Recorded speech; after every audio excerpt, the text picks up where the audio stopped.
Back to the same place. Huh?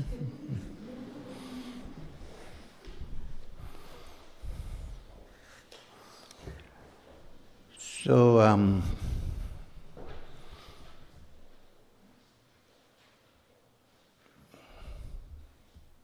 yeah, you asked me something, we can start. What did you ask? So the subtle cravings or the mind that kind of block away from getting, how do we get rid of it, examine it consciously, or is that not possible?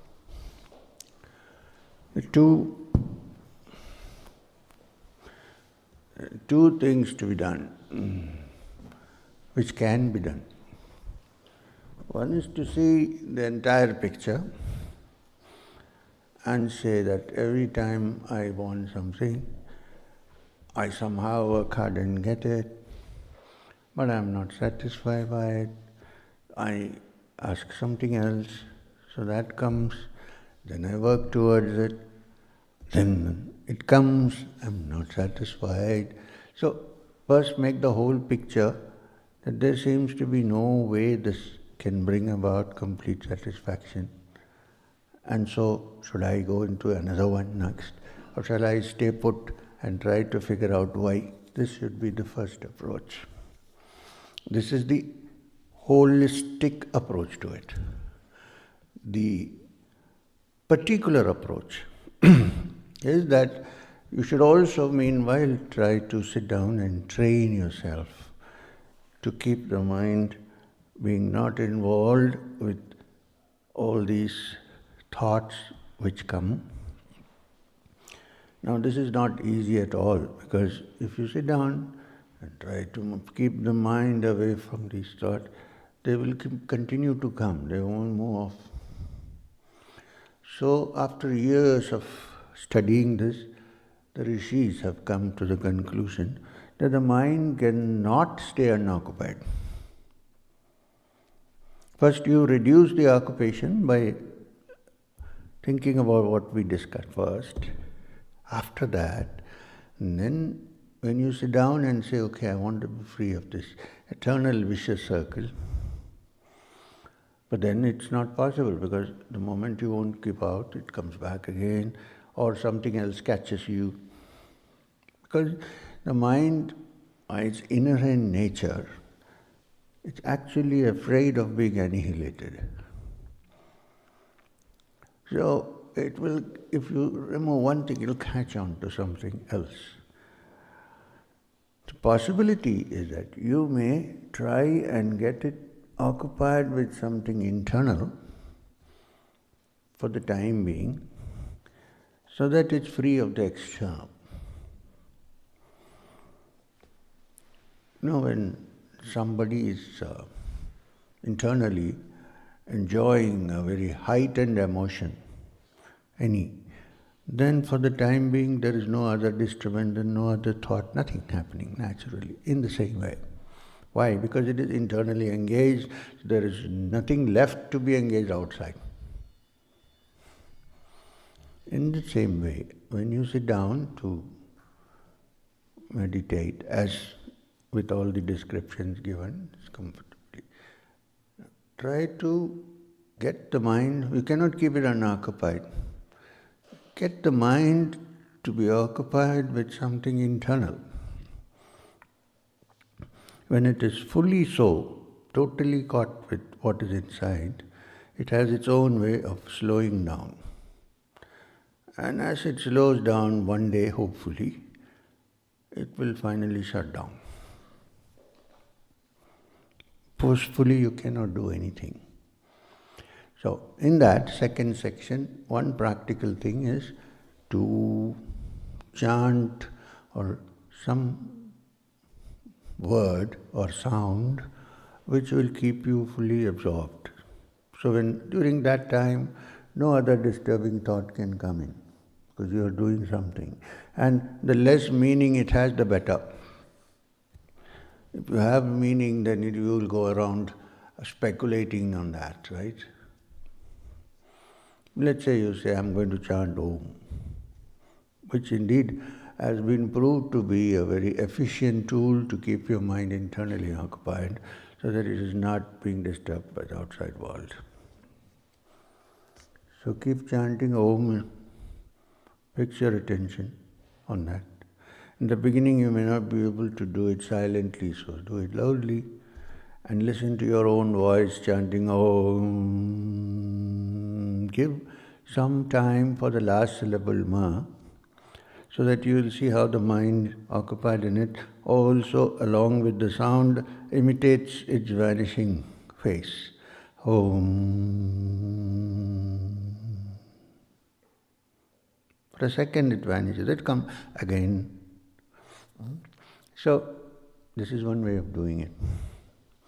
Other way of doing is through Kriya, where you occupy your mind with the breath and do the hamsa. So your breath goes in, complete attention to the breath. It goes out, complete attention to the breath. What happens then? Your attention becomes intense and completely occupied with the breath. And gradually, one day, could be today also, it depends on what has crowded the mind and how long it takes to shed. One day it will all be shed in the crystal clarity of that state you will be in. These are some of the ways of doing. But you should remember the first one, to avoid engaging in too many things so that you can't start cutting off one by one. Keep something which is absolutely essential.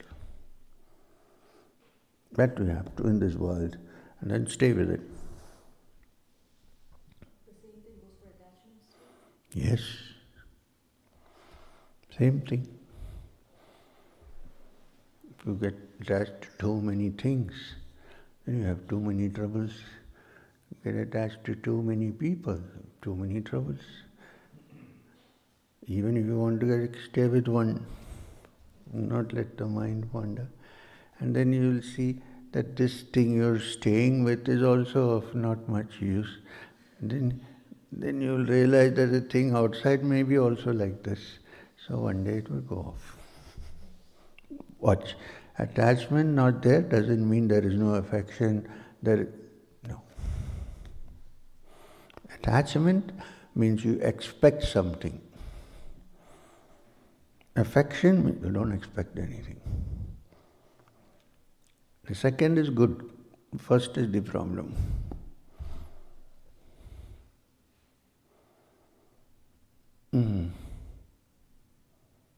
Okay.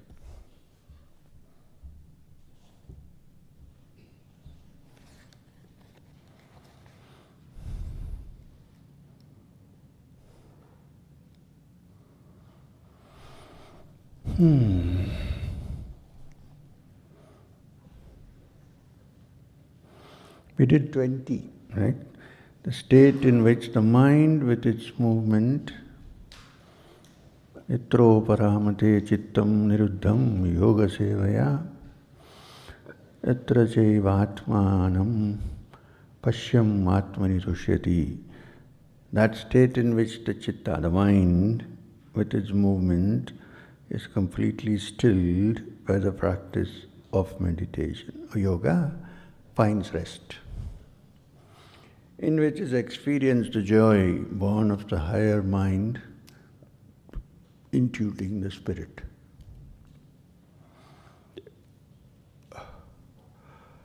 The second one is a corollary on the first one.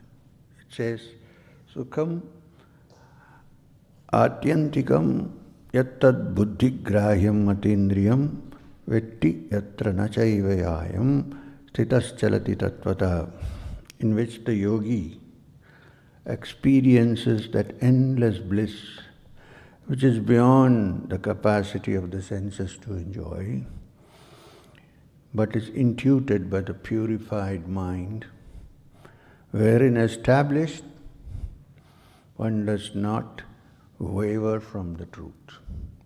Till that established, it is difficult. Once established, there is no wavering. Till then you need to bring it back.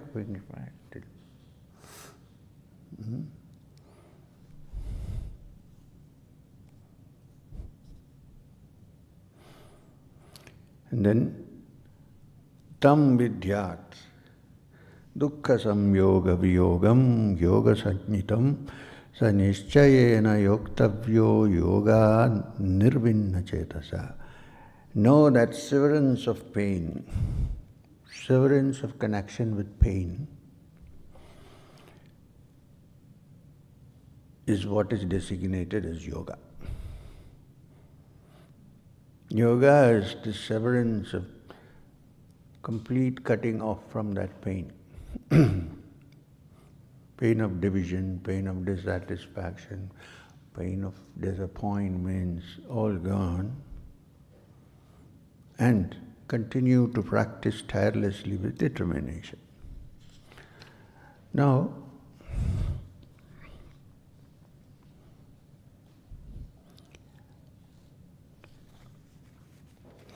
I don't think we can do the whole. We'll try.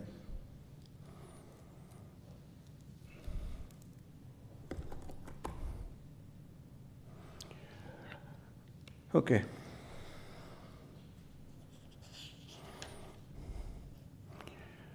The next 24 and 25. Sankalpa prabhavan kaman stvaktya sarvam asheshata manasya gramam viniyamam samantata shanai shanai upared buddhyadriti grihetaya atma samstam manah kritva na kanchit api chintayat. Abandoning all the imagination-born hankerings. Most hankerings are imagination-made, right? Most hankerings. We haven't, and it's the media that does the big job of encouraging it for us. When you have some chairs in your house, then you see in the media there are some nice leather chairs stand. Beautiful. And then you say, okay, the imagination is built up. This is what the imagination, that's why the media is there, for imagination, right? So then you desire for it. So it goes. So freeing yourself from imagination-born hankerings,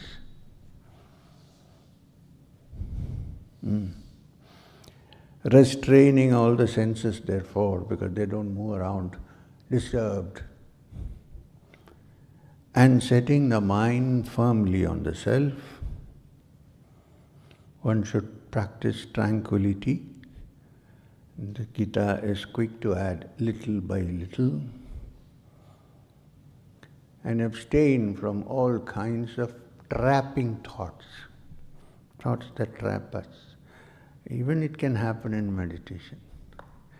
You're meditating, everything is nice and cool, the mind is sitting down. And then comes a thought that for this meditation I should be wearing a nice flowing robe.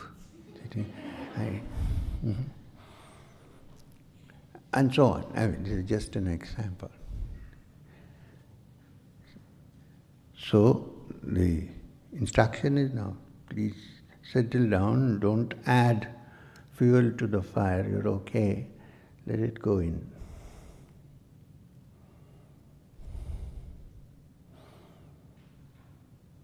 Then it's admitted that it happens. When you sit down, the mind goes. So, yato nischarati manas chanchalam mastiram tatas tato niyamaitat atmani yeva vasam nayat. That means it goes. From whatever reason this mind wavers. It's a fickle mind and wanders away. What should you do? Bring it back again and again, and let it abide in the self till it has found the freedom and comfort of it and doesn't want to go.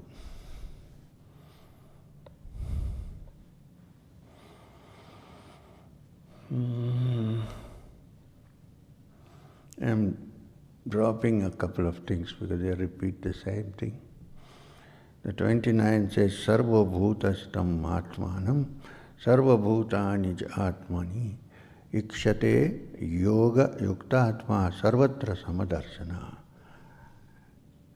the one who has spiritual insight, established in same-sightedness, sees the self as residing in all beings, and all beings as residing in the self. This was once repeated in a different way. That he sees the self in you and in others, and the others self in him. So there is right. Therefore, says Krishna here, he is talking in the third person, saying, he who sees me in all beings, and all beings in me, to him I am never lost, nor he to me. Yes, Krishna is not talking as a being, a physical form, but as the Supreme Spirit, one who has touched it and understood it and knows what it is about. When you contemplate on me that way, I am never lost to you.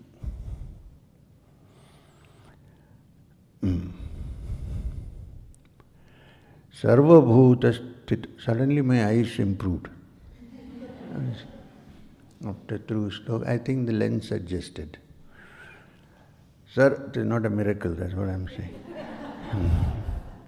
Sarva bhutashthitam yomam bhajati ekatvam asthita sarvata vartamanopi sa yogi mai vartate. Established in the unity of all existence, yogin who sees me in all beings and therefore serves them, he abides forever in the bliss of the self. Whatever may be his job, his way of mode of life. He may be the boss, he may be the worker, he may be the gardener, he may be the janitor. But established in the understanding of that same self within, he abides in happiness ever after.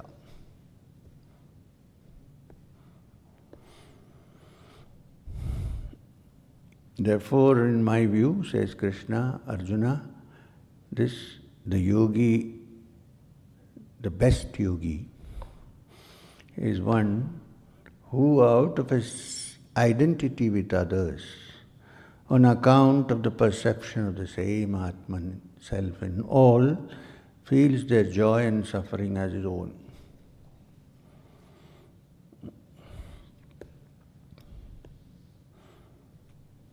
Now, having said this, Krishna takes a breath when Arjuna butts in. Arjuna says, all that is fine, but I cannot do it. What does Arjuna say? Yoyam yogastvaya prokta samyama madhusudana etasi aham na pashyami chanchalatta stiram. My mind is so fickle. O Madhusudana, Krishna's name, owing to the fickleness of my mind, in no way can I be established in firm communion as instructed by you. You are saying this, keep your mind like a flame that doesn't move in the wind. Not possible, I am sorry, I can't do this, because my mind is too fickle. It doesn't remain steady like the flame without wind. So what am I supposed to do with this now? Arjuna said,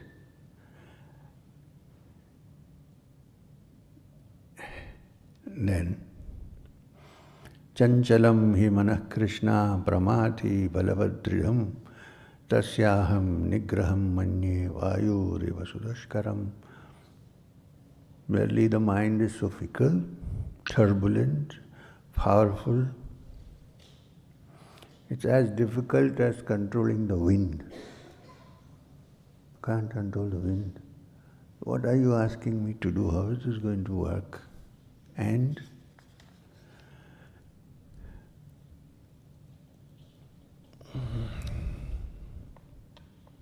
Krishna says then, he sees that Arjuna is dejected, down.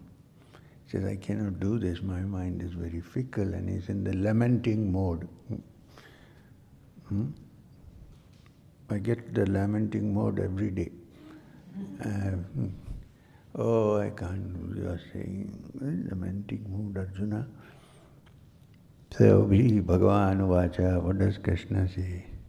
Asamshayam Mahabaho, then he calls him, oh, mighty armed one. Asamshayam Mahabaho, Mano Durnigriham Chalam, true. Abhyāsena tu kaunteya, vairāgyena cha grihyate. Oh, mighty armed one, don't go down, pep up. Undoubtedly, the mind is fickle and difficult to be checked, I understand, true. Yet, oh son of Kunti, again he's pepping him up. Oh son of Kunti, it can be brought under control by dispassion and spiritual practice. All the ladies, please note. Krishna, while pepping up Arjuna, doesn't say who his father is. Oh, son of Kunti.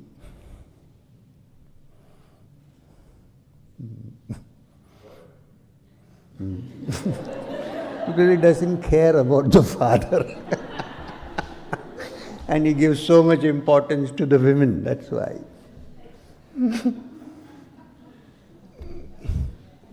And it is the mother that makes the child more than the father. The one that shapes his whole life. It's also a message to male chauvinists. Okay. So, oh, son, oh, are you upset?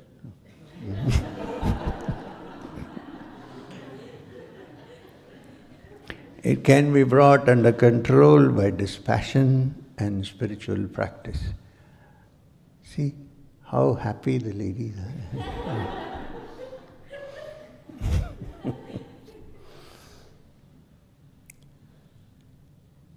Then he says, Asamshayam atmana yogo dusprapya iti me mati, I understand. Vashyatmana tu yatata shakyo apaptam upayuta. My view, yes, yoga is difficult for attainment by those with uncontrolled mind. But for those who have their minds under control, it's possible to attain, if they strive through proper means. Proper means have been described, of course. Then Arjuna again butts in. He says, all right, you are saying this. Arjuna uvacha ayuti shraddhayo peta yogachalita manasa aprapya yoga samsiddhim kam gatim Krishna gacchati. Arjuna said, oh Krishna, all that is true. I'll attempt, I'll try. But what is the fate of one who, though endowed with firm faith, is not steadfast in practice and owing to distractions, and therefore fails to reach the spiritual perfection? What is supposed to do? What did you do? Me? Me. But you and me are same, right? So it's me. So he says, oh Krishna, all that is true. What is the fate of a man who, though I have firm faith in your words, what you say, but I don't have the steadiness, steadfastness to put it into practice, owing to distractions. And therefore, if I fail to reach the spiritual perfection which you're talking about, what happens to me? Oh, mighty, he gives him back mighty armed Krishna, bewildered in the path of Brahman, not able to find Brahman and the Supreme Truth, bewildered,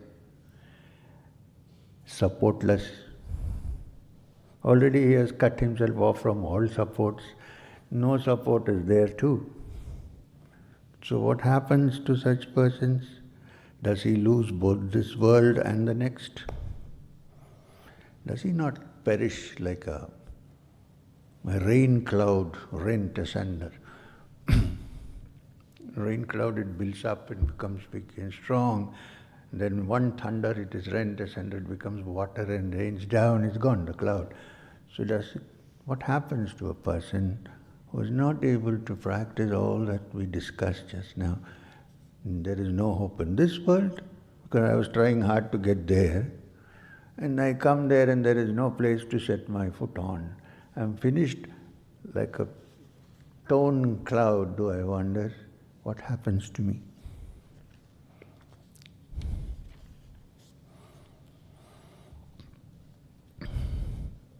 Now, see Bhagavan Vacha. No, please, don't say that I am like Arjuna, so I don't know what, I'm not going to practice it. Okay? You're not like Arjuna, you may be better, who knows? As long as you say I'm better than Krishna, you're fine. So, Sri Bhagavan Vacha.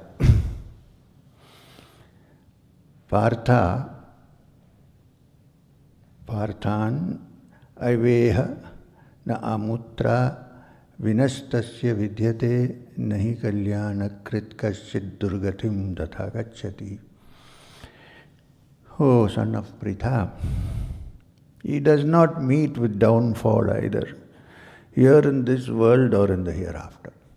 Even if you put in little bit of effort in the spiritual path, don't think that you will suffer because of that in this world, because you have not attained that.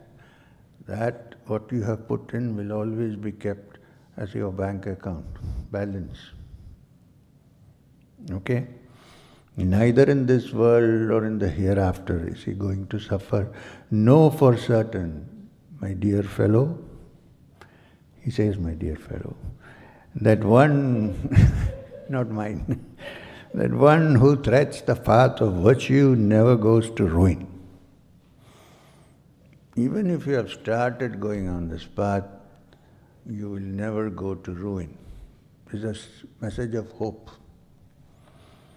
Prapya punya kritam lokan usitva shashvati sama suchidam srimatam gehe yoga brashto abhijayate. A fallen yogi who hasn't reached his path and died before that is called an yoga brashta. He tried hard. It was sometimes he's much far away from the goal, sometimes he's about to, and then death comes and he's taken away. Such a person is called a yoga brashta, one who had to give up yoga. His life is short. The fallen yogi, after death, goes to the spheres of righteousness, goes to a plane where he enjoys the fruits of his good actions, including effort towards moksha. And then what happens? After living there for unnumbered years, he comes back to finish his job. How? He is reborn in this world either in a pure and prosperous family. Two words are used. One is pure, the other is prosperous. But very often both don't come together also. Maybe prosperous but not pure. Maybe pure but not prosperous. He says such yogis who have stopped midway and cannot proceed after enjoying the fruits of their good deeds, they come back in a family which is good, pure and prosperous, both. One way. Prosperous because then By the age of understanding the world, one has seen what prosperity is and knows that beyond this you can get nothing out of it. You know what? You come to realize in your young age that dollar cannot buy happiness. Now, if you're deprived of it, you won't understand it, right? So you're born in a family where it is prosperous and you see prosperity and you know, okay, if prosperity brings happiness, why is my dad so unhappy all the time? He's so prosperous. Also, in a family which is pure and prosperous, because genetically some effect one has from one's parents. So if the thought process is pure, you also get some stream of that purity. You cannot deny that. We are 3 million years of genetic evolution. We are sitting here today. If that is not the case, athava, what happens? Yoginam yavakule bhavati dhimatam etadhi durlabhataram loke janma yadarsham. Or such a person is reborn in a family of people full of wisdom and spirituality. Rebirth under such circumstances is very hard to get in this world. What he's trying to say is one way is to be born in a pure and prosperous family. The other, born in, may not be prosperous, may be poor, but a family which has knowledge of the Atman, or the knowledge of how to reach there, or who have read this text that describe the Brahman and things like that. And then, there, O scion of the clan of Kurus, he will again regain the spiritual discernment of his previous birth, and then he will strive harder than ever for perfection. So he's trying to tell Arjuna, don't be desperate, don't worry. Try. If it doesn't work, you don't have to start from square one. Whatever you have tried is put into your bank balance. It will come back to you with 12% annual interest. And then you proceed from, no bank will give you, so you can proceed from them. So, don't worry, Arjuna. There he will regain the spiritual discernment of previous birth, then he will strive harder than ever for perfection. This is true. It is one's personal experience. And there are examples in other lives like that.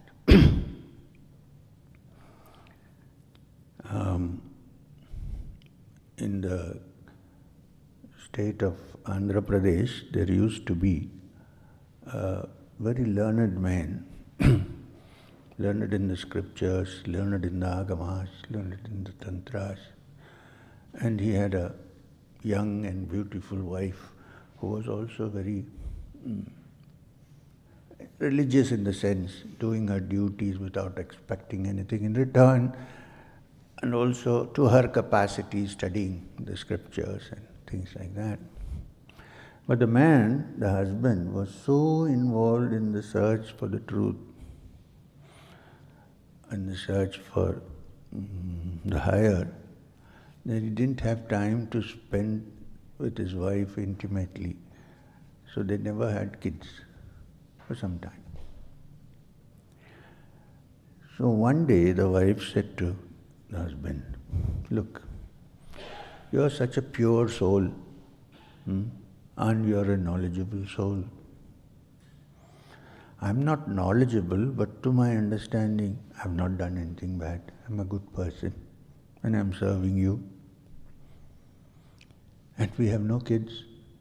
The Shastras say that A marriage is consummated only when there is a child. So, what do we do about this? Can we have a child? She said, I'm thinking of the qualities the child will possess. Both our good qualities will be present in the child. Who knows what kind of soul will come into this womb, may be helpful to the whole world. So this man said, okay, I will do whatever you say. You're my wife. I have to buy. I have a condition for this, which is, I'm going to give you a mantra. I will give you the Taraka mantra. You chant this mantra every day. You keep chanting the mantra till the mantra becomes part of your life. Which means, before you go to sleep, the last thing that occurs to your mind will be the mantra. When you wake up in the morning, the first thing that comes into your mind will be the mantra. If you have a dream, in the dream you will be still chanting the mantra. If this happens, and if you tell me, then I think we should have a child. Certainly, only a great being will come in the womb. So she started. A year passed and she told him, I think I have achieved what you said.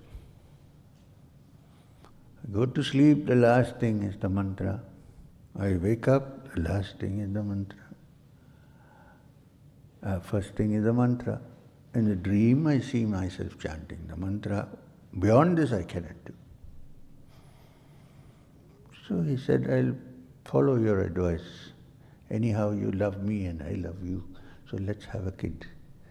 So they had a son. Could have been a daughter, but they had a son in this case. And that son became the great Sadashiva Brahmendra, the yogi. Sadashiva Brahmendra was a naked yogi who used to wander around, eat what he got, sleep where he could, and teach Vedanta and yoga to those who are interested. He is also the author of the famous lyric for the famous song Pibore Ramarasa. And he lived in an area called Pudukkottai near Tiruchi, Trichinnampally. It is said that he used to meditate on the banks of the Kaveri. And when the floods came, he wouldn't be aware, so sand would cover the body. And then when the people came to clear the sand, when the spade hits a spot and blood started oozing, they said, there's somebody sitting here, so they cleared the sand. When they cleared the sand, he would wake up and go away. Sadashiva Brahmendra was born in the same way as described in the Gita. And there are other people also who probably went through something in their past lives and came back in a position where they could manage for various reasons and continued. It's also the personal experience of yours sincerely.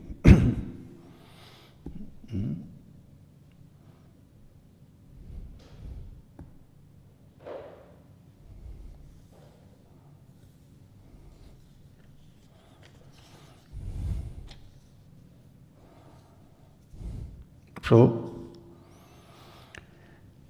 even if helpless now, he will be driven towards the path of yoga by force of his previous striving.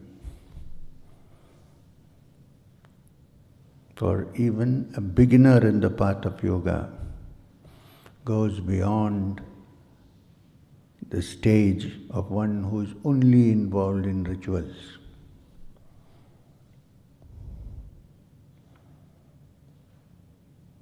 And as for the yogi who is striving diligently, he is cleansed of all his sins and gains spiritual perfection after passing through several embodiments. So be patient, this is the message. Finally he reaches the highest stage of being released from the body forever.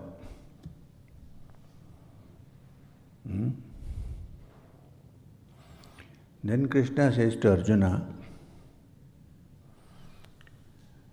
tapasvibhyo adhiko yogi, jnanebhyo pimathodika, karmabhyascha adhiko yogi, tasmat yogi bhav Arjuna. O Arjuna, a yogi who practices meditation and tries to find his self is superior to a man who is performing austerities, standing on one leg inside the water and so on.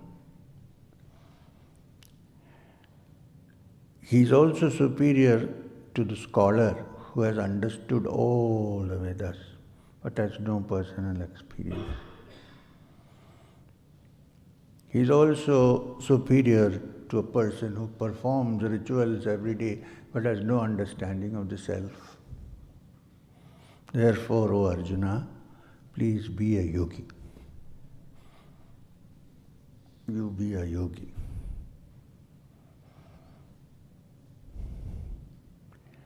Yoginam api sarvesham madgatin antaratmana sadhavan bhajate yomam same yuktatamo mata. This is the last 47th sloka.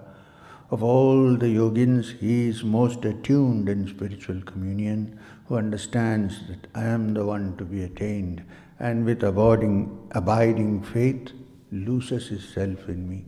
It means the individual self is dissolved, there is only the universal self. Iti Srimad Bhagavad Gita Upanishadsu Brahma Vidyayam, etc., etc., etc. So, we did two things. We did an Upanishad yesterday and one chapter of the Gita yesterday. The most notable message from the Gita, which you need to note in this chapter, a couple of important messages. One is, nobody, even the greatest of rishis, attained anything without attempting to do so, without constantly striving to do so, without sitting down and trying to control his naughty little mind. Nobody has done it. One. Second, certain qualities are required to bring this about. One, the understanding that the desire for happiness which is in you is a naturally built instinct, not to be abandoned, but the direction of seeking happiness should be changed. Yes, any intelligent person would look for happiness, right? You just need to change the direction where you look. Instead of looking out, can we look in? Then from that, the mind can go down sometimes, but you should bring it up again using your own mind, saying, don't be discouraged, come on, let's move. And always don't ignore the practical of shutting yourself out of movement, at least for a certain time every day, and if possible, to go into solitude occasionally so that you're not engaged in the outside world. And if you feel that with all this I still may not attain it, don't be depressed, because you will come back and attain. Now you say, how do I know I'm going to come back? So all this is rubbish, I can't do this. Can't do anything. So get that mind, which is the good mind, and say, hey, now don't discourage. Get up. Do it. All yogis who have attained perfection, believe me, don't attain perfection in the same birth. If you see somebody who has done it, or seems to have done it, in his young age, which means there is a lot of history behind which you don't know.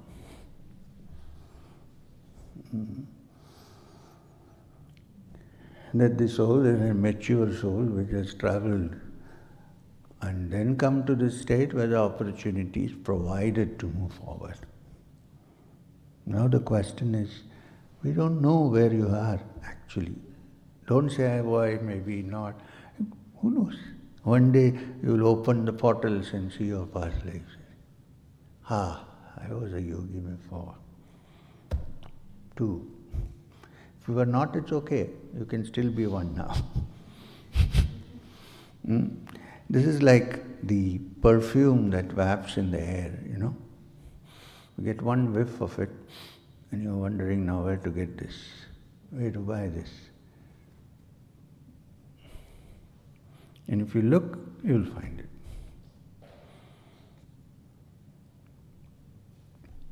So instead of buying all kind of useless stuff, save a lot of tapasya money and buy the best. That is easily available. Try to get the best.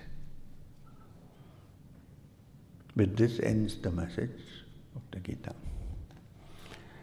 Now, this is your last session. Then we have meditation at what time? Not meditation. No meditation. Is it true that everybody wants to do pranams? Yes.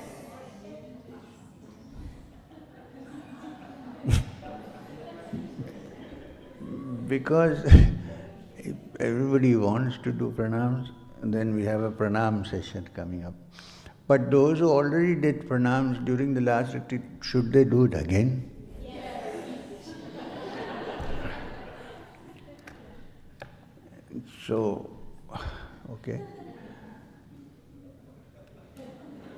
So I'm now winding up the satsang. We will meet again during... I heard some kind of a whimper. We'll meet again. Now you shouldn't be doing this because you are again going to see me in London. It's never enough. So,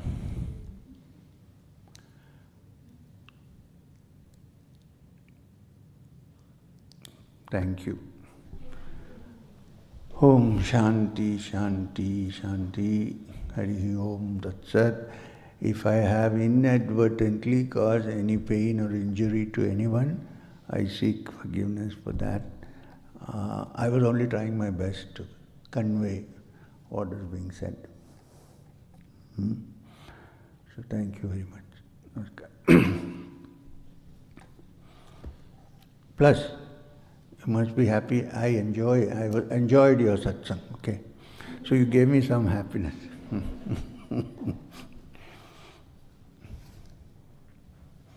You can go wander around, sit under a tree, meditate, short outside, do whatever you want, and then we meet again. So what time do the volunteers come in? 10 minutes. I'll take a break and come back. And then after that we can continue with the pranam, so maybe. Okay.